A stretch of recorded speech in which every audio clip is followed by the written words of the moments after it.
B'siyata d'Ishmaya, Masechet Baba Batra, Daf Kuf Chav Dalet, nous commençons Daf Kuf Chav Gimel Amud Bet, 15 lignes avant la fin, Tanu Rabbanan, 2 lignes avant les grandes lignes.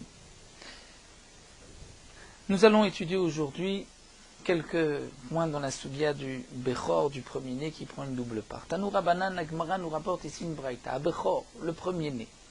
Notel Pishnaim pour apprendre une double part, Bizroa Belechayim Bekeva.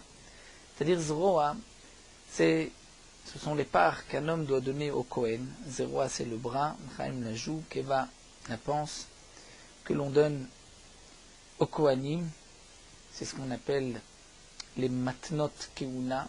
Ça fait partie des 24 cadeaux qu'on donne au Kohanim, lorsqu'on égorge une bête, de donner au Kohanim, Zroa, Lechem et Keva. Et donc là, on voit que le Bechor pourra prendre une double part dans Zroa, Lechem et Keva. Nous verrons de quel cas il s'agit exactement dans la Gemara. Oube Mukdashim, et aussi pour toute bête Mukdashim, c'est-à-dire Korban. Nous allons aussi expliquer. Oube Shvar, Sheshavru Nechassim, Lachar Mitat Aviem. Et le Shvar, c'est-à-dire si les biens ont pris de la valeur après le décès du père, là aussi le premier-né pourra prendre une double part des biens du père, mais aussi de la valeur, la plus-value qu'a pris le terrain, à condition, comme nous allons voir, qu'il n'y ait pas eu d'action de la part des Yetomim, mais c'est le terrain par lui-même. Ketzad, comment? Et Niachlaem Aviem para, dans le cas où le père leur a laissé une para, une vache qui était Murkeret ou Muskeret Biad Acherim, c'est-à-dire que le père avait laissé une vache à un ami, les Machatzit Sachar, c'est-à-dire leur condition de cet emprunt de la vache était que celui qui emprunte la vache devra donner la moitié des bénéfices de ce qu'il aura grâce à cette vache. S'il utilisait cette vache pour labourer son champ, par exemple, donc pour autre chose, pour du lait, il devra donner la moitié de ce qu'il gagnera, ou bien Muskeret, elle est louée. C'est-à-dire que le père a donné la vache, l'a louée, tant d'argent jusqu'à telle date. Piyadachrim, dans les mains donc d'étrangers. Oshaita ro'a, ou bien si la bête boutait dans le pré, c'est-à-dire dans un endroit où elle trouvait sa nourriture facilement, Veyalda, elle a mis au monde un petit, eh bien le Bechor notel Pishnaim. Le Bechor prendra une double part. Il prendra une double part sur ce petit, lorsqu'on va le partager, et aussi sur l'argent qui rentrera grâce à cette vache. Aval, mais, Banu Batim Benatu Keramim, si les orphelins ont construit des maisons, ont planté des vignes, et donc le terrain vaut plus aujourd'hui, grâce à ce travail, la en bechor notel pishnaim. Le premier-né ne prendra pas une double part de cette value, venir du prix d'aujourd'hui, de la différence que vaut aujourd'hui le terrain par rapport au moment du décès du père. Donc si le terrain valait à l'époque 100 000, aujourd'hui on a planté, on a investi, et le terrain vaut 150 000, le premier-né prendra une double part dans les 100 000, mais dans les 50 000, il prendra une part comme tous ses frères. Ça c'est donc ce que nous dit la Braïta. On va reprendre la Braïta. Haya Zroa Velchaim Vakeva demande la Gemara, ce Zroa, c'est-à-dire que si le Bechor est Bechor d'un Kohen, il recevra une double part dans le bras, la joue et la pensée Chidami. De quel cas il s'agit? Idéatel idéa vuhon. Si ces matanot étaient déjà arrivés dans les mains du père, c'est-à-dire qu'un homme avait égorgé une bête, avait donné au père au Kohen ces matanot et le père est décédé. Dit la Gemara Pshita, c'est évident que le fils prendra une double part, ça fait partie de l'héritage. Si le père n'a pas encore reçu ses matanot, à ce moment-là, nous allons avoir un autre problème. C'est que ces matanot deviennent raouilles. Raouilles, c'est comme ce que nous avons vu déjà plusieurs fois concernant la Yerusha du mari, la Yerusha du Bechor, du premier-né. Le Bechor ne prend que Bemurzak, c'est-à-dire ce que le père avait au moment de son décès, et non pas ce que le père va recevoir par la suite. Ça c'est Raoui, ce qui doit arriver. Le Bechor ne prend pas une double part. On apprend du Pasuk Bechor Hachel Matzelo. Donc si les Zerua Lechem Vekeva ne sont pas encore arrivés dans les mains du père, ça c'est un cadeau que le père va recevoir. Mais au moment où il est mort, il n'avait pas ces cadeaux, donc le fils ne devrait pas prendre une double part. La Gemara répond à Chab et Makiri Keuna Askinan. Ici on parle d'un cas particulier, on parle de Makiri Keuna, c'est-à-dire de gens qui connaissaient ce Kohen, ou les proches parents, et qui avaient décidé de lui donner à chaque fois les matanot, et on parle des Ishtachid Bechaye de Avon, que la bête a été égorgée du vivant du père, et donc sa famille ou ses amis, déjà, au moment où ils égorgeaient la bête, avant même de prendre Zerua Lechem Vekeva de la bête, l'avaient, déjà donné au père, puisqu'ils avaient l'habitude de donner au père. Donc c'est considéré comme Mourza, comme ce qu'il avait déjà au moment de son décès. Vekasavar, et donc, on va expliquer que le Tana pense que Matanot chez le Urmu, que Miché Urmu Damé, que les Matanot qu'on n'a pas encore prélevés, c'est comme si on les avait déjà prélevés, et donc ça ne s'appelle pas Raoui, ça s'appelle Mourzak, et le premier-né pourrait hériter une double part de ces Matanot. Alors la Gemara continue avec Mukdashim. Donc les bêtes Mukdashim, c'est des korbanot. On demande la Gemara Lavdideni, nous, comment le père Kohen, même s'il n'est pas Kohen, c'est un korban, comment le père peut laisser en héritage à ses enfants. La Gemara répond Bekadashim Kalim Valiba de Rabbi Yossi Aglili. Il s'agit non pas de Khatat, Korban Khatat et Hacham, qui sont des Kodesh Kodashim, où là c'est vrai que ça n'appartient pas au père, mais il s'agit ici de Kodashim Kalim comme des Korban Shlamim, qui d'après Rabbi Yossi Aglili, d'Amar qui a dit que Mamon Baalim Hu. Rabbi Yossi Aglili a dit un homme est Magdish, c'est-à-dire il sanctifie une bête, il dit cette bête est Shlamim, la bête lui appartient. Il peut même être Mekadesh, une femme, donner des Kiddushin, bien que les Kiddushin, et la bague doit appartenir au Khatan. Donc si le Khatan se marie avec un Korban, le Korban doit lui appartenir, sinon on ne peut pas être Mekadesh, une femme. Eh bien on dira que malgré tout, Mamon Be'alimhu, d'après Rabbi Yossi Aglili, les Kodashim Kalim, c'est Mamon Baalim. Étant donné qu'au niveau de la Meila, de la profanation, il y a une différence entre Kodashim Kalim et Kodesh Kodashim, que nous aurons Bezrat Hashem dans le Seder Kodashim, dans la Sechet Meila, c'est que une bête, lorsqu'on la désigne, on va la sanctifier, on va dire c'est un Korban Khatat, il y a une Meila immédiatement. De même pour un Korban Ola ou Hacham. Alors que pour un Korban, Kodashim Kalim comme Shlamim, Toda, il n'y a pas de Meila tant qu'on n'a pas égorgé et aspergé le sang, et à ce moment-là, il y a une Meila sur les morceaux qui vont être brûlés sur le Mizbeach. Donc la Gemara nous dit, d'après Rabbi Yossi Aglili, c'est une machloquette, c'est vrai avec les Rabbanan, mais ici on devra dire que les korbanot que le père laisse en héritage et que le fils, donc comme nous l'avons vu, pourra prendre une double part des Mukdashim, il s'agit de Kodashim Kalim que le père laisse. D'après Rabbi Yossi Aglili, Tania comme c'est marqué, Umala Ma'al Bashem. Le passouk nous dit, à propos d'un homme qui nie avoir reçu un picadon, un objet, un homme, on lui a laissé une bête et il dit non, je n'ai rien reçu, il jure, et ensuite il avoue, il devra apporter un korban, c'est le korban Hacham. Donc de ce passouk, c'est marqué Umala Ma'al Bashem, il y a une profanation vis-à-vis d'Akadosh Baruch Hu, il s'agit là du korban qui appartient à Hachem, mais qui aussi appartient à l'homme, les Rabot Kadashim Kalim Shen Mamon Baalim, et c'est donc pour cela qu'il y a un korban Hacham Gezelot, c'est comme s'il a volé son prochain, Mashak et Amito. Tivre Rabbi Yossi Aglili sont les paroles de Rabbi Yossi Aglili. Donc d'après Rabbi Yossi Aglili, il y a un korban Kodashim Kalim appartient à son propriétaire, et donc il s'agit d'un homme qui est décédé, qui avait des korbanot Kodashim Kalim, qui laisse à ses enfants en héritage, le premier-né prendra une double part. Donc nous avons expliqué Zero Alechaim Ve'akeva, il s'agit de Makire Keuna, et la bête avait déjà été égorgée au moment du décès du père. Bemukdashim, nous avons expliqué qu'il s'agit de Kodashim Kalim d'après Rabbi Yossi Aglili. La Gemara continue, et nous avons maintenant le troisième point de la Braïta, Inyach lahem aviem para murkeret ou muskeret biad acherim. Si le père leur a laissé une bête qui avait été donc louée, ou comme Chakira, les Machassitsra, à d'autres, Shaita Roe Ba'afar Viada, ou que la bête montait dans les prés et qu'elle a mis au monde un petit, le Bechor prendra Notel Pishnaim, étant donné que, comme nous l'avons vu, il n'y a pas eu d'action, c'est la bête de par elle-même, mais les Yetomim n'ont rien investi. Donc là, le Bechor prendra une double part. Mais demande la Gemara, Pourquoi le Tana, dans la Braïta, a-t-il besoin de nous parler de Murkeret, Muskeret et Roé Be'afar? Ashta Murkeret, Muskeret de la Birshuta de Maradid Hukaime.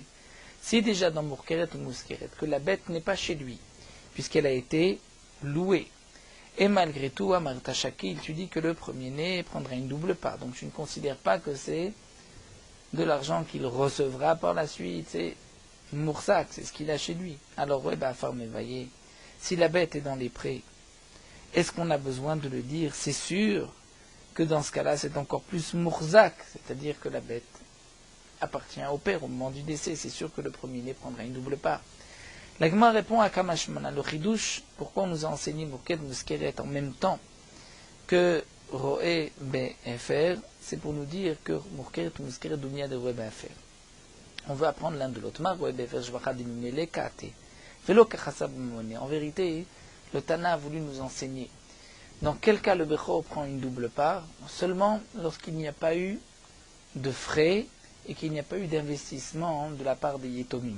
Comme Roé Be'afar où la bête se trouve dans les prés, Shvacha Dimimele elle a mis au monde, il n'y a pas eu de travail, c'est une value, ce qu'elle vaut aujourd'hui en plus, ce petit, ce vlad, ce shvar, est venu de par lui-même, Velo Kachasrab Mazoné, et le propriétaire n'a pas eu besoin de la nourrir, il n'a rien perdu, puisqu'elle était dans les prés. Donc, Af Murkeret Muskeret Shvacha Dimimele Kate, on veut nous apprendre que ce qui est marqué Murkeret Muskeret, c'est dans le cas ou Shvacha Dimele de Lochasraba Mazoné, c'est-à-dire, là aussi, dans Murkeret ou Muskeret, il s'agit du cas où les Yitomim ne vont pas nourrir la bête. Et donc, c'est un Shvach Mimele, c'est-à-dire la somme que le père avait convenue avec celui qui a pris la bête.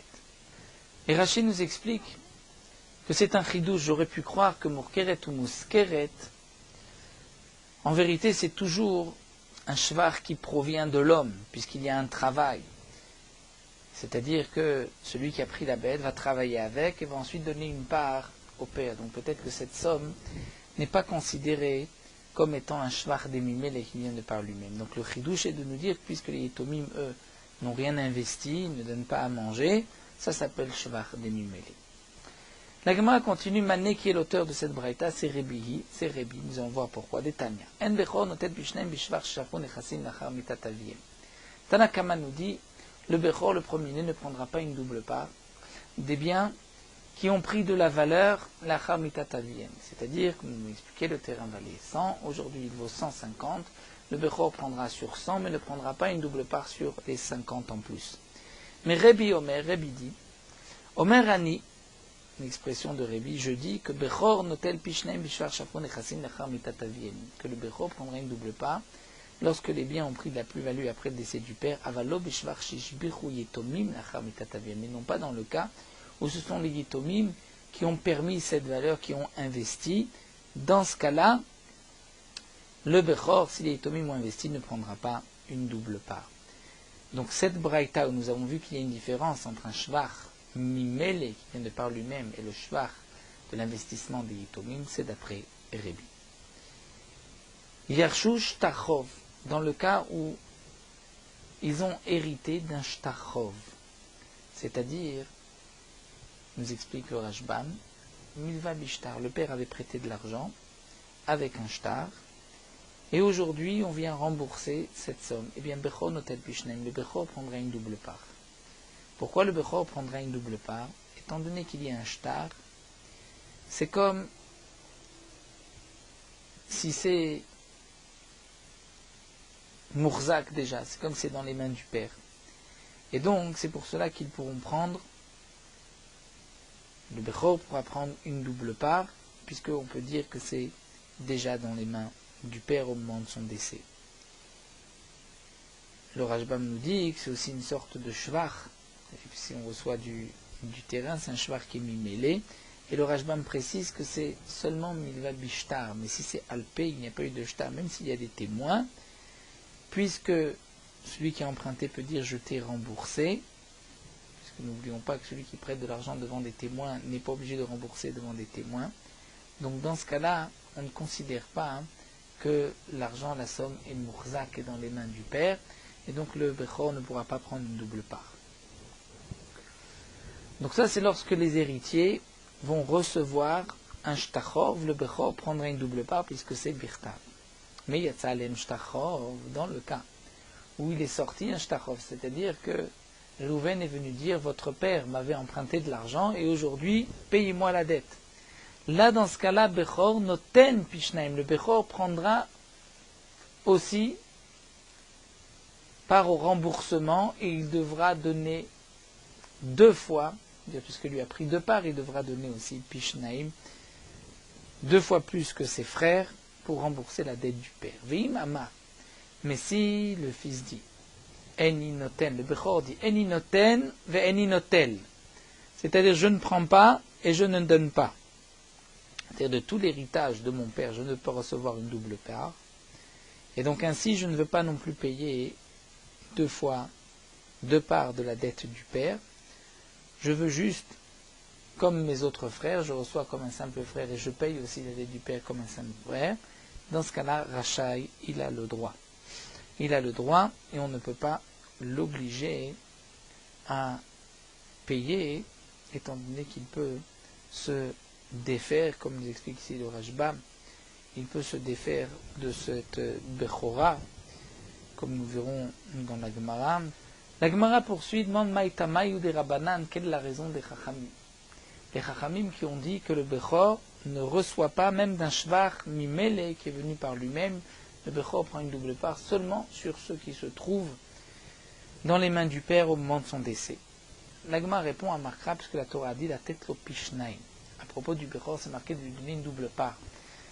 Le terme la tête lo matana karirachmana, la Torah a appelé cet héritage, donc donné au Bechor une double part, une matana. Ma matana de matliyade, de la même manière qu'un homme ne peut faire de cadeau que lorsqu'il a déjà reçu dans ses mains ce qu'il veut donner, afrelek bechora de matliyade. De même pour Afrelek bechora, seulement lorsque le père avait reçu donc cette valeur avant de mourir que le fils prendra une double part. Ça, c'est ce que pensent les Chachamim. Mais Rebbi Omer, Rebbi dit non. Amarka, puisque la Torah a dit Pishnaim, c'est-à-dire le Bechor recevra une double part. Donc, Makish Chelek Bechora, le Chelek Pashut. On va faire un Ekesh double part, c'est-à-dire la deuxième est comme la première. Ma Chelek Pashut. Afalgad lo Matriel est de la même manière que pour la part Pashut. Même si le père n'avait pas encore reçu cet argent, mais lorsqu'il recevra par la suite, après son décès, les enfants vont hériter, eh bien la part de Bechor, Afrelek Bechora, Afalgad Matriel, le Bechor recevra aussi une double part. La Gemara continue, Verabanan Name active Pishnaim. Comment les Khamim vont expliquer le pasuk? Pishnaim signifie la double part est comme la première. La Gemara dit non, Aou le mit vele achad mitzra. Ce que la Torah nous dit en Pishnaim, c'est pour nous enseigner qu'il faut donner au Bechor la double part du même côté, de la même frontière. C'est-à-dire que si le père a laissé 3 terrains, on ne peut pas donner au Bechor les 2 terrains qui sont sur les côtés et à son frère le terrain du milieu. On donnera 2 terrains l'un à côté de l'autre au Bechor et ce qui restera sera partagé avec les autres frères. Ou s'il y a un seul frère, on lui donnera le 3e terrain. C'est ce que les Chachamim vont apprendre de ce pasuk Pishnaim. Verebi demande Agman active la tête l'eau. Pour Rebi, pourtant c'est marqué la tête l'eau de lui donner. Donc la tête l'eau, cela signifie de lui donner seulement, comme une matana, seulement ce que le père a au moment de son décès. L'Agma répond non, de ce pasuk on apprend Oshimamar eninotel ve eninoten rachai, comme nous l'avons dit, que si le Bechor dit je ne veux pas recevoir une double part, mais je ne veux pas non plus payer 2 fois, 2 parts dans la dette du père, rachai il a le droit, puisque c'est marqué ici la tête l'eau de lui donner, c'est comme une matana. L'Agmara continue, là, donc nous avons terminé cette première soubia, nous continuons dans Shvacha Demimele, donc nous avons vu que le Bechor prendra une double part de ce que le père a laissé au moment de son décès, et nous avons vu que Shvach qui arrive Mimele, c'est-à-dire au moment du décès, les terres ne valaient que 100, aujourd'hui ils valent 150, est-ce que le Bechor prendra une double part dans les 50? Ça c'est une marloquette Rebi et Rabbanan. L'Agma continue, Amar Rav Papa, Dikla ve Alim, si le père au moment de son décès a laissé un dékel, un palmier qui était petit, mais il a grossi.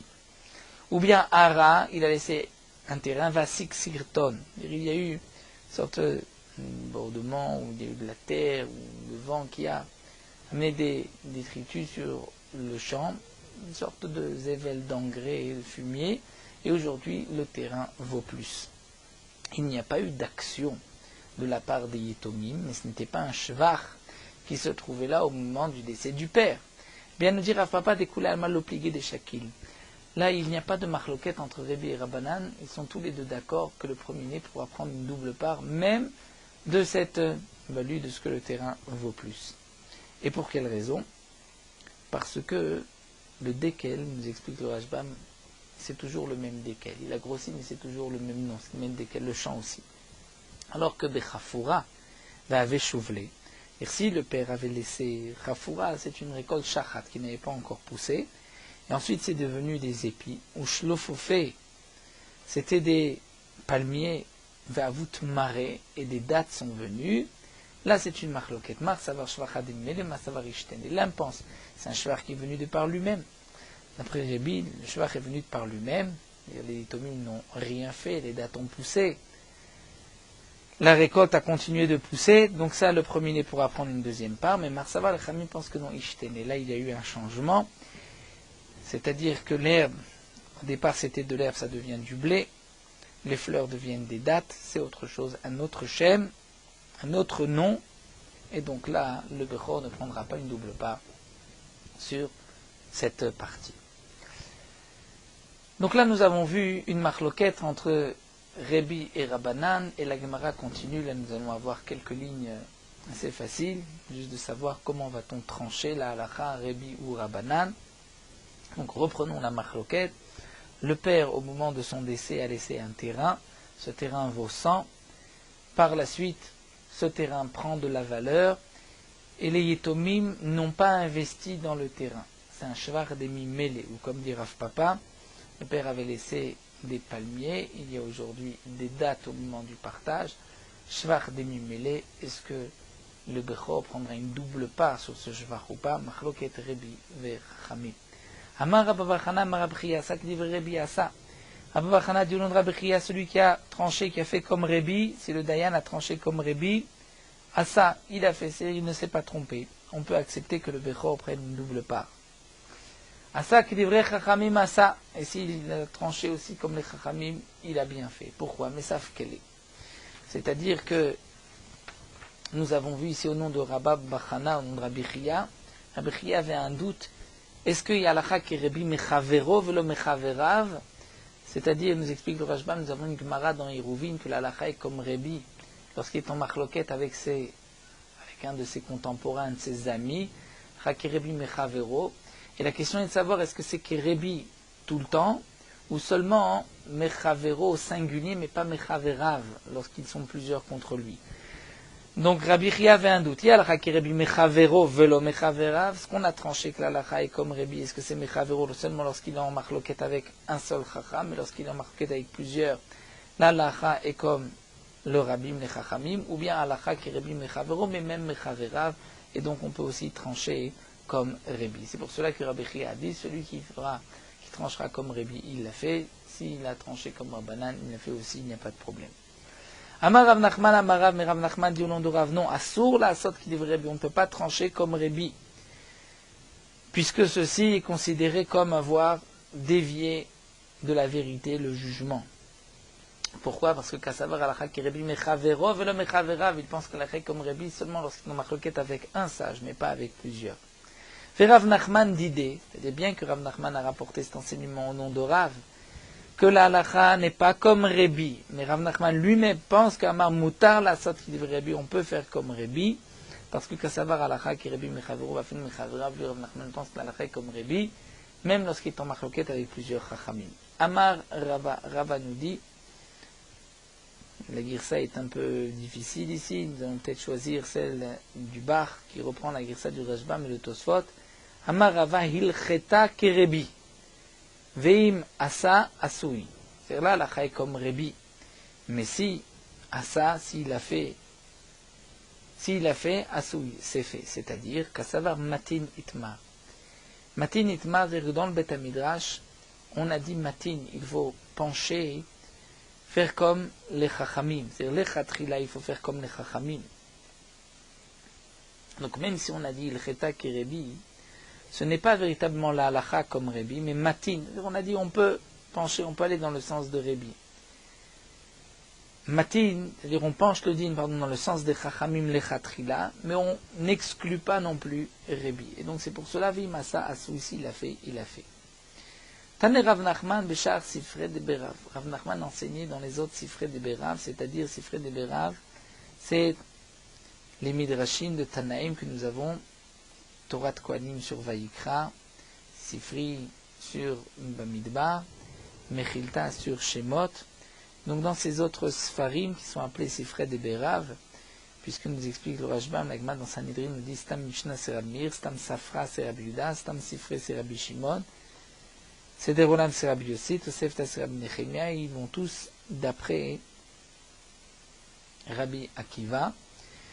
Et donc nous avons les autres Sifrei de Berav, c'est-à-dire les autres Sfarim, donc Torah Kohanim, Mechilta. Donc Rav Nachman avait enseigné que c'est marqué dans la Torah Bechol Asher Matzelo, c'est-à-dire que le premier-né recevra une double part, Bechol Asher Matzelo, de tout ce qui se trouve au moment du décès du père, Prat, les Shvar, Shishbechu, Yorshim, Nacham, Mitadaviem, à l'exception du Shvar que les Yorshim, que les héritiers ont permis au terrain de prendre la valeur après le décès du père. Là, le premier-né ne prendra pas une double part. Aval Shvar, Shavron, Nechassim, Nacham, Mitadaviem, Shakil.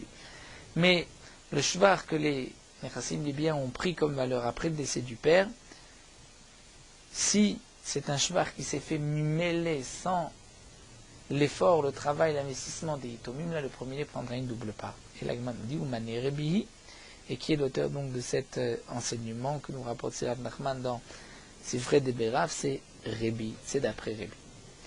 L'Agma continue, Tane Rami Bachama, Bechar Sifrei de Berav, lui, Rami Bachama avait enseigné dans les autres soins de Berav, donc Mechita, Sifri, Safra, Bechol Asher Imatzelo, Prat les Shvar, Shafon Nechassim, Lachar Mitataviyem.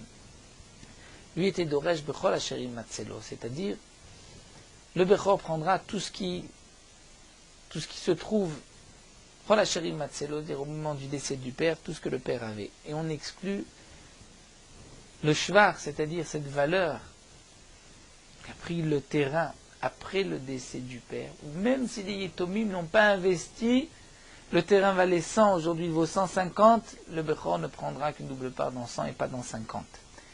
À plus forte raison, lorsque ce sont les Yoshim, les Yitomim qui ont investi, là de l'Oshakil, que le Bechor ne prendra pas une double part sur ce Shvar-là. Oumane Rabbananhi. Et qui est donc l'auteur de cette Torah de Kohanim, d'après Mahama, ce sera d'après les Chachamim. Donc nous avons vu cette machloket-là entre Rebi et Rabbanan, nous avons vu que même la halacha, la Gemara, il y avait un doute parmi les Chachamim, est-ce qu'on doit trancher comme les Chachamim ou comme Rebi. On continue avec un autre point. Amar Rav Yehuda Amar Shmuel. Rav Yehuda dit au nom de Shmuel. En Bechor notel pishnem b'milva. Le Bechor ne prend pas une double part dans une milva. C'est-à-dire que le père avait prêté de l'argent, on vient lui rendre cet argent. Le Bechor ne prendra pas le premier-né une double part dans cet argent. Les man de mon agma. Mais d'après qui ceci a été dit? Et les malais Rabbanan, si c'est d'après les Chachamim. On ne comprend pas. Si déjà le shvar, c'est-à-dire si déjà, même, comme nous l'avons vu, même le palmier qui a donné des dates, ils n'ont rien fait, et on dit que d'après les Chachamim, le Bechor ne prendra pas une double part de ce shvar. Donc, shvar, on va traduire ici de ce que le terrain vaut plus aujourd'hui. Alors que le shvar s'est fait dans son domaine, c'était déjà chez lui, les Chachamim ont dit ne prend pas, alors milva, mais voyez, si c'est une milva, c'est de l'argent. Il n'a pas aujourd'hui l'argent dans ses mains au moment de son décès, il n'a que le shtar. Est-ce que dans ce cas-là, on a besoin de dire que le Bechor ne va pas prendre une double part? C'est évident, le père n'était pas Mourzak. Et là, tu vas dire les Rébi, d'après Rébi. Tu vas dire que d'après Rébi, on ne peut pas prendre le shvar d'une milva. On peut prendre une double part dans la milva, dans un prix. Mais alors j'aurais une question.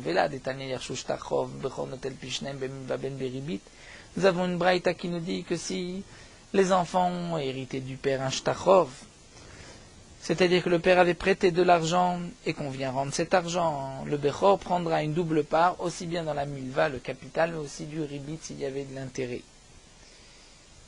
s'il y avait de l'intérêt, bien sûr, d'un non-juif, d'une manière permise. Mané, qui serait donc l'auteur de cette braïta? D'après ce que nous venons de voir, le Rébi ou le Rabbanan, ce serait ni Rébi ni Rabbanan, puisqu'on vient de dire que même d'après Rébi, ça ne s'appelle pas Mourzak. Alors la Gemara reprend et dit non, les Olam, les Rabbanan, on est obligé de dire que ce qui a été rapporté plus haut par Rabbi Yehuda au nom de Shmuel, que le Bechor ne prend pas une double part dans la Milva, c'est d'après les Chachamim. On a y posé la question, mais c'est évident, puisque la Milva ne se trouve pas dans ses mains. Alors la Gemara répond, il y a un chidouche. Itzer sal que Tarmena, j'aurais pu croire Milva kevan nakit shtara keman de gaveda, mais un prêt, étant donné qu'il a le shtar dans ses mains, c'est comme s'il avait déjà reçu l'argent. Kamash malan, que non, que on ne considère pas là qu'il a reçu l'argent, c'est une milva, c'est ce qui viendra par la suite, et donc le premier-né ne prendra pas une double part. C'est ici la conclusion de la Gemara à ce stade-là. Nous allons nous arrêter ici, on reprendra ces dynimes-là de Alva'a, et nous terminons sur Meorot Ha'alacha, Daf Kuf Chav Dalet. Concernant le dîne d'une veuve, donc nous avons vu qu'une femme n'hérite pas les biens de son mari, et une des obligations qu'un homme a vis-à-vis de sa femme au moment de son mariage, c'est qu'après sa mort, sa femme pourrait être nourrie de ses biens tant qu'elle sera veuve. Même s'il ne l'a pas marqué Mefourage dans la Ktuva, on en est obligé, parce que ça fait partie des Tnaï Ktuba. Donc si le mari est mort, s'il s'agit d'une veuve, c'est qu'il permet à sa veuve de se nourrir de ses biens, des biens à lui, avant même l'héritage des enfants. Donc de la même manière que la veuve va être nourrie des biens du mari après sa mort, on lui donnera aussi des habits, tout ce qu'elle a besoin, une maison pour y habiter. Ce qu'elle avait l'habitude avec son mari, même si elle avait des servantes, des esclaves, elle continuera de recevoir de l'argent de son mari. Mais ça, c'est tant que la almana n'a pas réclamé sa ktuba. Mais dès lors où elle réclame sa ktuba, les yitomis orphelins ne sont pas obligés de la nourrir. Pour bien comprendre, quand on dit que les orphelins ne sont pas obligés de la nourrir, on veut parler que les orphelins ne sont pas de cette mère. Le mari avait eu un deuxième mariage, mais il s'engage vis-à-vis de sa deuxième femme de la nourrir, et que même s'il lui décède, elle pourra se nourrir des biens, et les enfants de cet homme, donc les héritiers de cet homme, devront donner à la veuve de leur père de quoi manger. Bien que, comme nous l'avons vu, lorsqu'il y a un garçon, les filles n'héritent pas, malgré tout, il y a aussi un tnaï ktuva, c'est qu'une fille va être nourrie des biens de son père jusqu'à son mariage ou jusqu'à l'âge de Bogeret, c'est-à-dire de 12 ans et demi. Si un homme décède et laisse peu de biens, il n'y a pas suffisamment pour donner à manger aux filles et à ses garçons, eh bien les filles ont priorité, recevront à manger des biens du mari, du père, et les enfants devront même frapper aux portes et demander la charité. Si un homme est décédé et a laissé des garçons et des filles, on va évaluer combien le père aurait voulu donner à la fille dans son mariage, et donc au moment où elle va se marier, on lui donnera cette somme des biens du père. Si le père a déjà marié une de ses filles, on va évaluer combien il avait donné à cette première fille, et on donnera aussi aux autres. Si le Bédine ne sait pas comment évaluer, alors on donnera un dixième de ses biens. Si on ne sait pas combien le père avait donné à sa fille, la première fille, il devra donner pour les filles qui suivent, donc on prendra de ses biens un dixième de ses biens, c'est le digne de Asirit Issour Mechassi.